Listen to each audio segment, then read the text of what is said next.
Sejam bem-vindos a só mais um cafezinho. E hoje eu quero bater um papo com vocês para a gente não pirar o cabeção, não enlouquecer em meio a esse caos.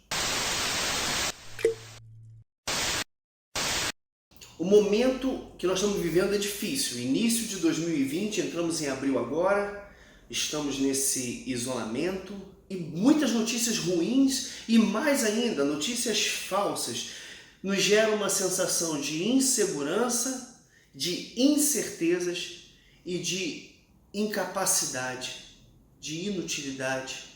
As notícias boas parecem se diluir em meio ao caos e parece que o povo gosta disso. Pior, imagina tudo isso trancado dentro de casa, sem poder sair de casa. Eu não estou aqui defendendo se devemos ficar em casa ou sair para trabalhar.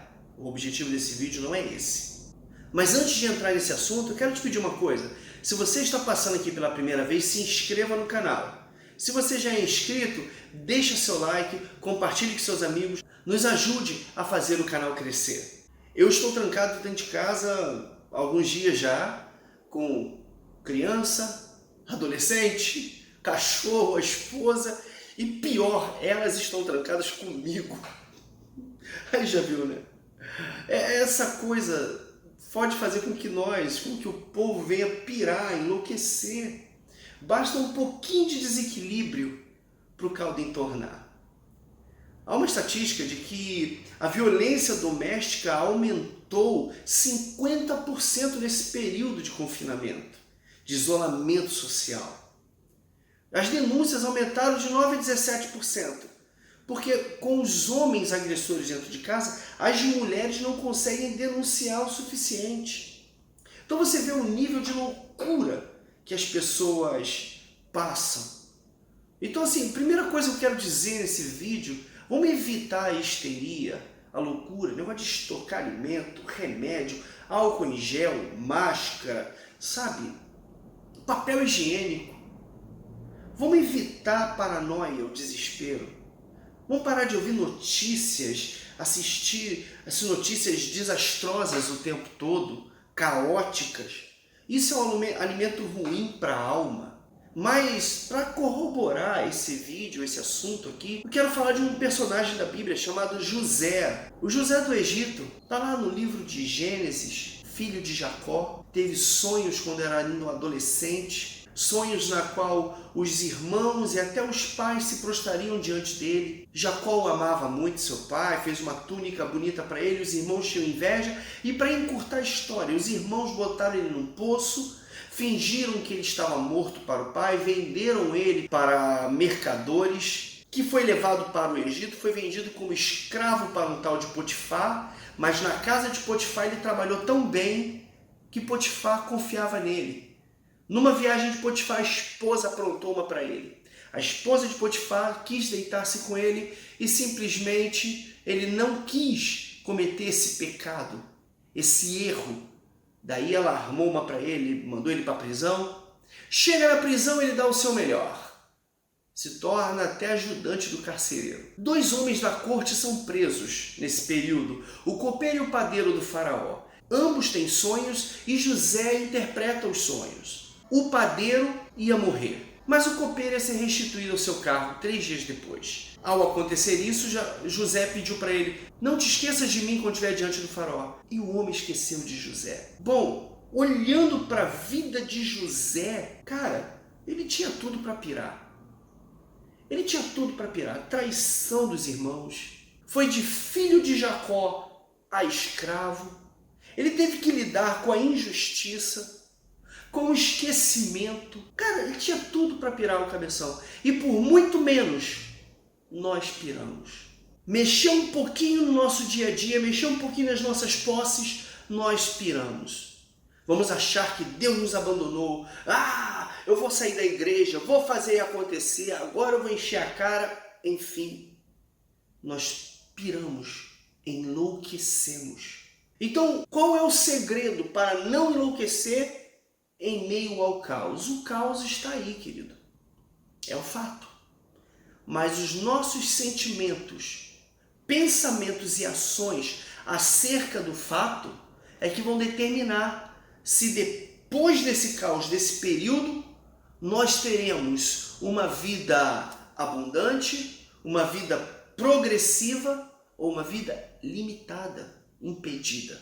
Em meio ao caos, a nossa saúde mental é a coisa mais importante.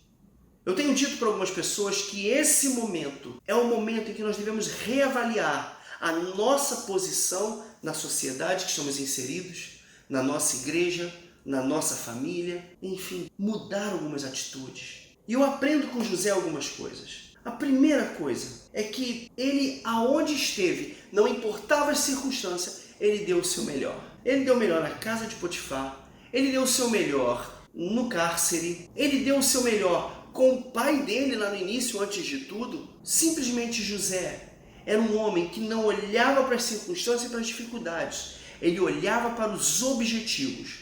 Se o que eu tenho que fazer é isso, eu não vou me amedrontar, eu não vou me diminuir, eu não vou me dar uma de coitado, eu vou partir para cima.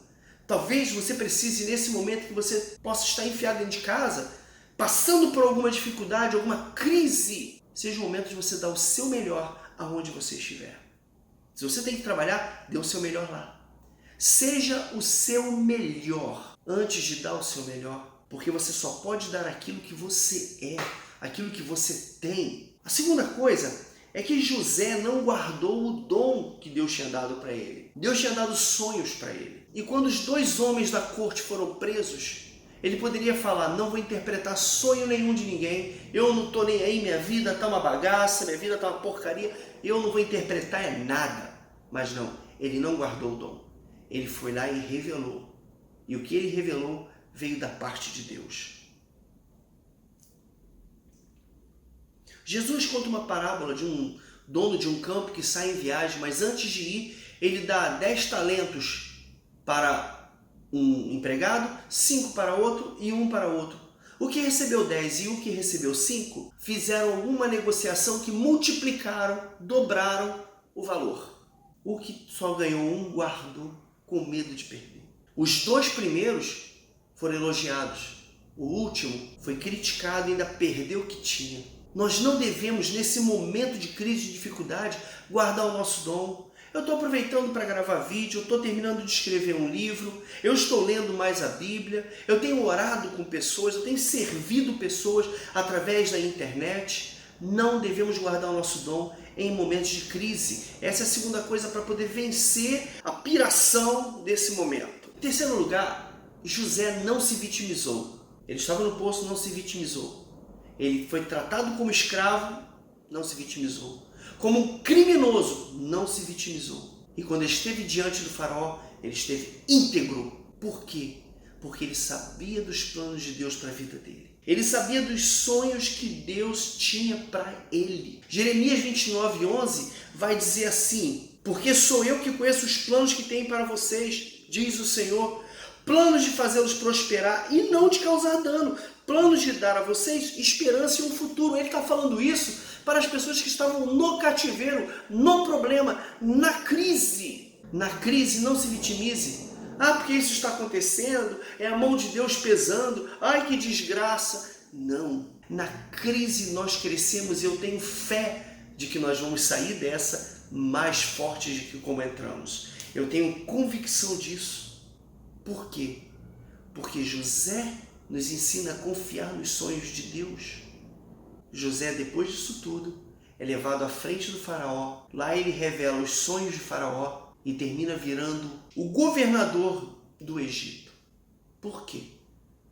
Porque não importa o tamanho da crise que você viva, você não deve enlouquecer. Você deve crer nos sonhos de Deus. Como diz um grande amigo meu, Marcelo Antunes, sonhos não envelhecem. Eu quero te convidar a não pirar a cabeça nesse período de crise. Se alimente de coisas boas. Dê o seu melhor. Seja útil. Se ocupe. Utilize o dom que Deus te deu. O presente, o talento que Ele te deu. E por último, não se vitimize. Porque eu tenho certeza que a palavra de Deus vai se cumprir na tua vida, na qual vai dizer que nós somos mais do que vencedores. Deus te chamou para vencer. Deus te chamou para ter uma vida e vida com abundância, como eu tenho dito aqui pelos vídeos. Eu espero que esse vídeo tenha te abençoado. E eu lhe peço que você compartilhe com o maior número de pessoas que puder. Queremos chegar a 1000 inscritos ainda esse mês. Nos ajude a manter esse canal funcionando. Até o próximo cafezinho. Deus abençoe.